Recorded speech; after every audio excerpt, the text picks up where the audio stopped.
As if in legislative session and notwithstanding Rule 22, I ask unanimous consent that the Committee on Finance be discharged from further consideration of S. 1593 and the Senate proceed to its immediate consideration, that the bill be considered read a third time and passed, and the motion to reconsider be considered made and laid on the table, and no intervening action or debate.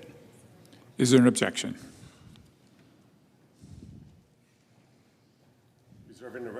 Reserving the right to object. I'm sorry, Mr. President. Senator from Ohio. Reserving the right to object. This is a conversation that we had probably about a month ago about tariffs. I find it interesting that we're having this conversation again, because since the last time we spoke, and I want to remind my colleague from Massachusetts that I praised him heavily last time for your position. Massachusetts. President, as if in legislative session and notwithstanding Rule 22, I ask unanimous consent that the Committee on Finance be discharged from further consideration of S. 1593 and the Senate proceed to its immediate consideration, that the bill be considered read a third time and passed, and the motion to reconsider be considered made and laid on the table, and no intervening action or debate. Is there an objection? Reserving the right to object. I'm sorry, Mr. President. Senator from Ohio. Reserving the right to object. This is a conversation that we had probably about a month ago about tariffs. I find it interesting that we're having this conversation again, because since the last time we spoke, and I want to remind my colleague from Massachusetts that I praised him heavily last time for your position of voting against the U.S.-China Normalization Act when you were in Congress 25 years ago, because I believe that bill is what set America on a very dark path towards deindustrialization. Had your colleagues listened to you, we would be in a different place. But I thought what I would do today is read some comments from some of my constituents in Ohio about what they think, because there's a lot of opinions here. But let's see, what do real business owners that deal with this situation think every day? So let me start with Dr. Nick Jarmashuk. He's the CEO of a company in Moreno, Ohio called Skylift. And when I asked him, hey, Doc, what do you think about tariffs? How is it affecting your business in Lorain, Ohio? To remind my colleagues, Lorain, Ohio is a lot like maybe some of the areas of South Boston. These were once great, thriving, working-class communities that have been gutted. And he was happy to respond, and he said, America's trade imbalance with the rest of the world was something that has been festering for a long time. It's a good thing to address. The longer you leave it, the tougher it is to fix. He said he would not be hurt by the severe 145% tariffs on China. That was when it was at that level. And now it's, as everybody knows, at 30%. Because the company used components manufactured in the U.S. If most people did that, we'd be in a better place, he said. The complaints you get are from Wall Street, which wants instant gratification. We don't. That was a good comment. Here's Belinda Durham, also from Lorain, Ohio, used car dealer. She says the companies that produce in foreign countries should have to pay for taking jobs away from the U.S. I think that stuff should be made here. Kent Savage, the CEO of Velocity Group, engineering and manufacturing company in Cambridge, Ohio. What will come out of the trade war is something more equitable than the system we had before Liberation Day. There wasn't just a level playing field before. Jack Schron, an amazing entrepreneur in Cleveland, Ohio. He's the president of a company called Jergens, Inc., not to be confused with the lotion. It is a tool manufacturer. Trump's tariffs have disrupted global trade in the American economy, yet those same new rules are making these manufacturing goods more price competitive with imports for the first time in many years. We are swamped. We are running 24 hours a day, 7 days a week in both Chicago and Cleveland, said Jack Schron, which make manufacturing tools, including industrial screwdrivers, clamps, and hoists. Schron said his factories in Ohio and Illinois are going gangbusters, partly owing to the new orders from customers looking to avoid paying import tariffs, and partly because of increased demand over the last 18 months for the defense industry. Now, Mr. President, let me just tell you a little bit about Juergens, because you may not know about this company. It's right in the city core of Cleveland. I was there about 2 weeks ago at a facility right near him called Magnet. It's a tech incubator in Cleveland, Ohio. And these people that go to Magnet, to the course I saw, that end up going to work at Juergens are formerly incarcerated citizens, are people who, if not for the opportunity to go work at Juergens, would have no other ability to get a good family-sustaining wage job. And let me just repeat what Jack Schron said. Business is going gangbusters. I'm perplexed why my colleague, who 25 years ago was on the right side of this issue, saying we have to block deindustrialization, we have to make things here in America. That actually is a comment that would have been in this chamber in the early 1960s, late 50s, would have been made by one of your great Democrat colleagues. I think a person that today would be a member of the Republican Party, John Fitzgerald Kennedy, that believed in the power of advocating for the working class. Let me just say one other quote here. Donnie Chaplin, president of Grand River Rubber and Plastics in Ashtabula, Ohio, snow country. This is a place where if it doesn't snow 24 inches on a Monday, it's considered a bad day. Donnie is the president of a rubber and plastics company, and he said he has seen a rush of new inquiries and orders. 2 previous customers that had switched to Chinese suppliers a few years ago came back in recent days wanting to buy rubber gaskets from Grand River again for the plastic pails they manufacture. 3 manufacturers of oil filters also got in touch wanting to shift businesses from China, with 2 already placing orders. Altogether, the new business will be worth about $5 million a year. Now, look, Mr. President, $5 million a year, that isn't the kind of company that gets a lot of attention here in Washington, D.C., but I'll tell you, in Ashtabula, Ohio, makes a big difference. These are good jobs. And I thank President Trump, Secretary Lutnick, Secretary Bessent, Secretary Greer, Ambassador Greer, for their incredible work in putting together the most unbelievable trade deals that we've ever seen. I could go on. I have pages of quotes, but I will save my colleague from having to listen to all of them. But here's the summary. We have a 30% tariff on China. That's a great move, something that my colleague supported 25 years ago when he started to block that. We have a tariff of 15% from the EU. Our products can now go into the EU with no tariffs. It's a phenomenal deal. Japan, an historic investment in America of $550 billion. South Korea, historic investment in America. My former career was in the retail automobile business. I've talked to every CEO of every car company on earth, and they all tell me the same thing, Mr. President. We're bringing more production to America. Instead of celebrating that, we're here trying to reverse course. And on top of that, a couple other things are happening. Number one, we're getting record levels of tariff revenue, over almost $150 billion into the United States Treasury from tariffs, and yet inflation has not ticked up at all. In fact, it's at the lowest point in 4 years. And I want to throw one more statistic up, 2 more statistics up that haven't been talked about. So this is data right from the Bureau of Labor Statistics. The red line is employment from foreign-born citizens. The blue line is employment from native-born Americans. Since the beginning of the year, employment for foreign-born citizens has actually dropped, while employment for American, native-born Americans has gone up. That is a great result.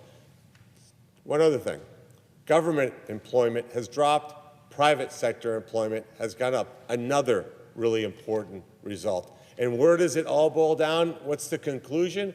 Real wages, Mr. President, real wages are up almost 4%, eclipsing inflation for the first time since the beginning of the first Trump administration. What does that mean? It means that people feel like they're getting ahead. They don't feel like fast food is a luxury. They feel like they have a little room here. This is because of the incredible work of this administration. And I know that my colleagues like to do a lot of shirts and skins exercises like we're doing here on a beautiful Saturday morning in Washington, D.C., where it seems like the temperature is always the same because we're always in this chamber, confirming nominees through the most difficult process in Senate history. But here's what we do know. We should be celebrating and thanking President Trump for having the steel backbone to have negotiated these incredible trade deals that are a massive, massive victory to the American people. I sat where you sat, Mr. President, while I listened to speech after speech after speech in early April. What did every speech have in common? The world was going to end.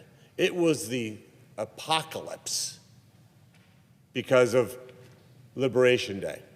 What's been the result? Record stock market, low inflation, real wage growth, and the growth of native-born American employment. Small businesses love these policies, and for that reason, I object. Objection is heard. Yes, Senator from Massachusetts. Mr. President, yes. You know, I'm very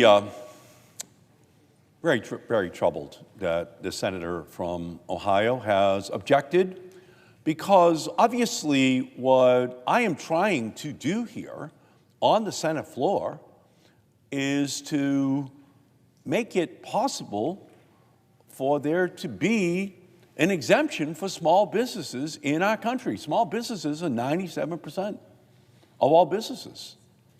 And they're 30% of all companies that engage in trade. And right now, small businesses are caught in a crossfire. They're seeing this chaotic world of tariffs that the president is engaging in absolutely ripple through their business plans. And it's all across our nation. And the reason that I've arisen today is, as the ranking member on the Small Business and Entrepreneurship Committee, but it's to draw the attention to Main Street being turned into Pain Street all across our country. Big companies, they are in a position where they can forward order by 6 months their inventory, which they need.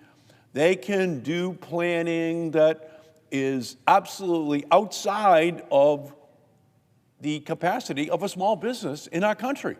Small businesses live week to week, month to month. And they're right now trying to plan for what the future might look like. And it changes day to day, and it changes product to product depending upon which country President Trump is playing games with in that particular day, minute. Just impulsive commentary out of the president. Well, there is, without question, an impact on small businesses, because that recklessness is being felt by small businesses. These rising prices are affecting them disproportionately.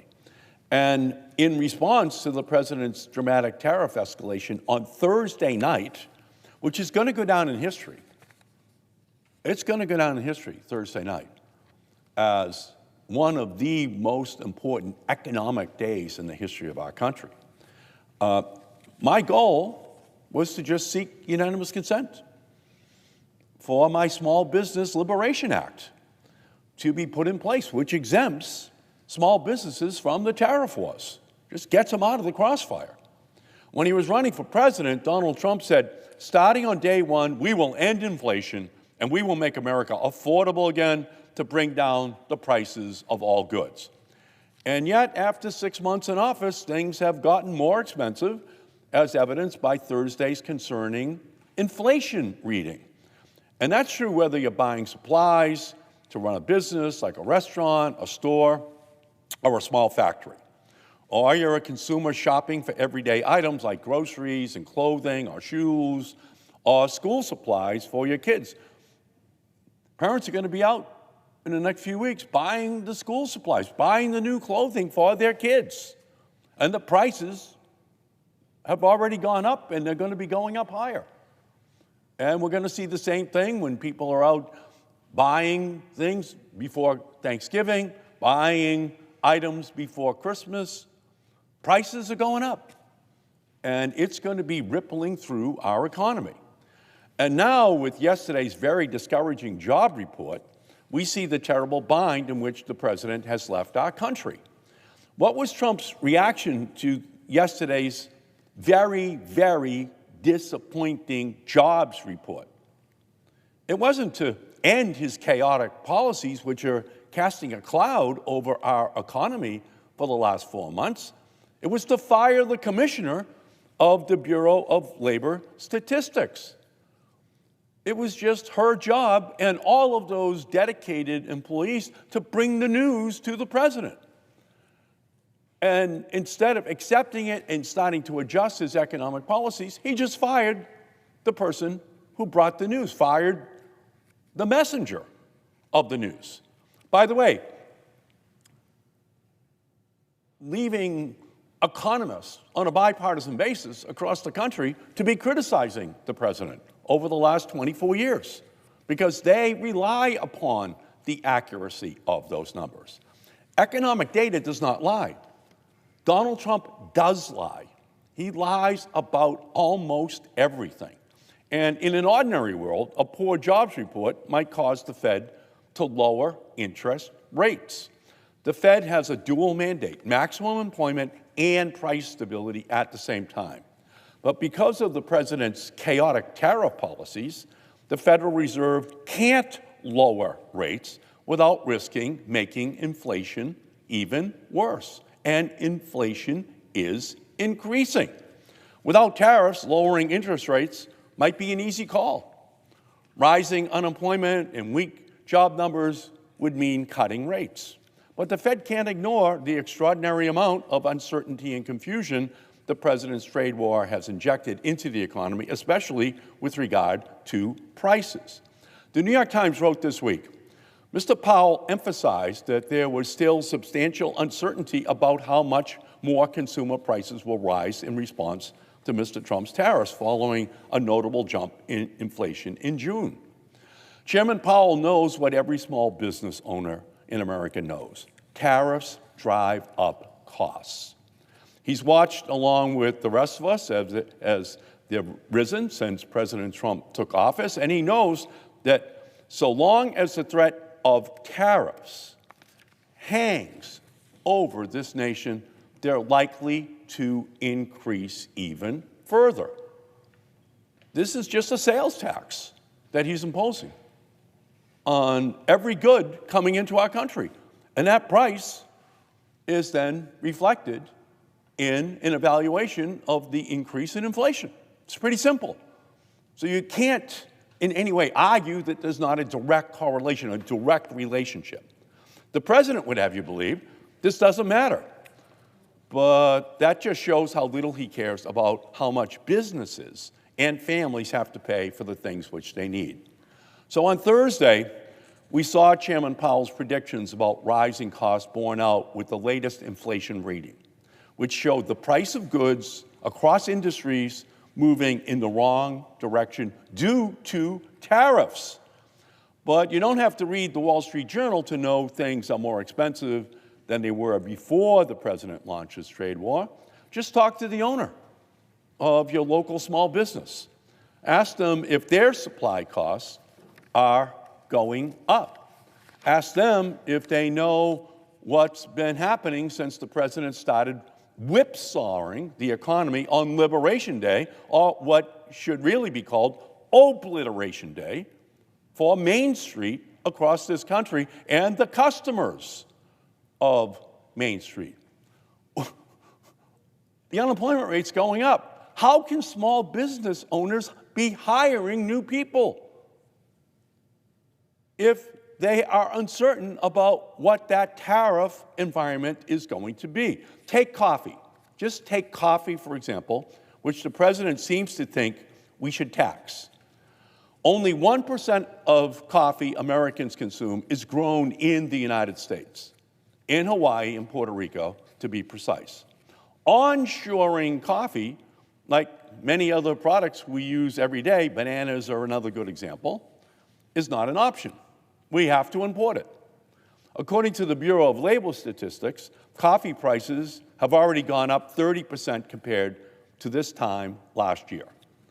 And that's before we see the 50% tariff the president is threatening Brazil with in the hope that Trump can pressure Brazil, the Supreme Court of Brazil, into dropping the case against coup plotter Jair Bolsonaro inside of the country of Brazil as a part of the domestic political scene in Brazil.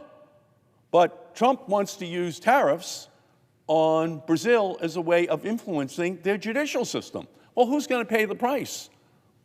Well, the people who are going to pay the price are people who buy coffee in the United States of America. So he wants to impose a 50% tariff on Brazil. And Brazil imports account for 1/3 of the coffee consumed in the United States. So this additional tariff is going to make for a particularly bitter brew of coffee for American consumers. Good to the last drop, this is not. Similarly, restaurants are seeing the costs of their ingredients rise, and grocery stores are paying more to stock their shelves.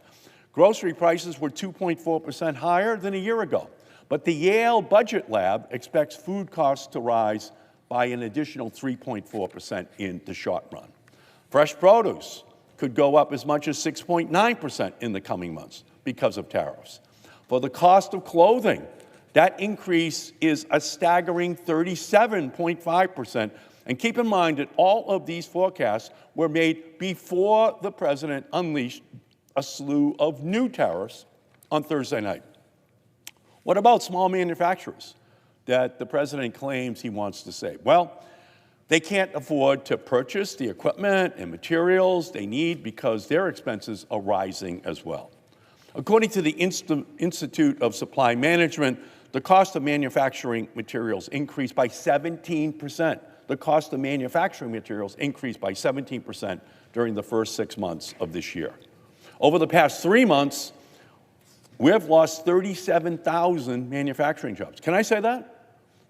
Trump says he wants to return manufacturing to America. In the last 3 months, we've lost 37,000 manufacturing jobs. This would suggest that tariffs are setting domestic manufacturing back and not moving it forward. The Trump tariffs will disproportionately affect low-income individuals, women, minorities, by increasing costs on household goods that these groups spend a large portion of their income on, including clothes and groceries and household appliances. And by the way, in general, women and minorities are not running big business in America. They're over here in small businesses. That's where minorities are. That's where black and brown entrepreneurs are. That's where women are. They're in small businesses. So they're not only going to be disproportionately harmed, those small businesses, but then consumers who are poorer, they're going to be hurt. And as we look past the summer and into the fall, I want everyone to think about where this continued economic insanity is leading us. Rising prices will mean that parents have to spend more to buy clothes and shoes for their kids as they head back to school. It will mean putting food on the table is a lot more expensive. It will mean the holiday season is a lot less joyful when we have to cut back on gifts for our families. And for small businesses, it will mean they have to choose between stocking their shelves and paying their workers. This is tragic because it is completely avoidable. It is time for us to stand up to the president and end this tariff madness for small businesses in our country, for ordinary Americans in our country, before it becomes more and more unaffordable for those small business owners and it becomes more and more unaffordable for their customers. So that's why I asked unanimous consent for my Small Business Liberation Act to be passed here on the floor, because that bill would provide small business relief from Trump's disastrous, destructive small business killing tariffs that have absolutely turned Main Street into Pain Street all across our nation. Small businesses are crying out for some certainty and stability after 4 months of chaos and confusion. We must stand up for them and grant them the relief which they are looking for. And I am joined by the National Chamber of Commerce in asking for that relief. This is a letter which I have in my hand from the United States Chamber of Commerce to Secretary Bessent and Secretary Lutnick. And here's what they say. They say, the Chamber requests the administration take immediate action to save America's small businesses and stave off a recession. Specifically, while you continue to negotiate, we are asking that the administration immediately use its tariff flexibility to implement a tariff exclusion process that provides an automatic exclusion from the new tariffs for any small business importer. This is the Chamber of Commerce speaking. Small businesses do not have the margin or the capital reserves to sustain the increased tariffs, nor do they have the ability to quickly modify supply chains. So that's what my unanimous consent request was all about. Just get these businesses, these small businesses, out of this economic war. Preserve them. Otherwise, those are the businesses that are going to, unfortunately, experience an extinction experience. Those are the businesses that are going to be laying off people increasingly in large numbers. So from my perspective, this is, without question, a very important motion on the floor. The senator from Ohio has objected to exempting small businesses from the tariff regime. And I think ultimately we're going to see that those small businesses are the economic canaries in the mine shaft, that they are the ones who are suffering now. We're seeing it already in the inflationary numbers and in the higher unemployment rates and in the economic slowdown that has been reported just in the last week. And that's all I've been asking the Republicans, just get these small businesses out of this fight. And so it is very, very disheartening to me to know that the Republicans are standing here and objecting to that protection for small businesses in our country. And with that, Mr. President, I yield. Senator from Ohio.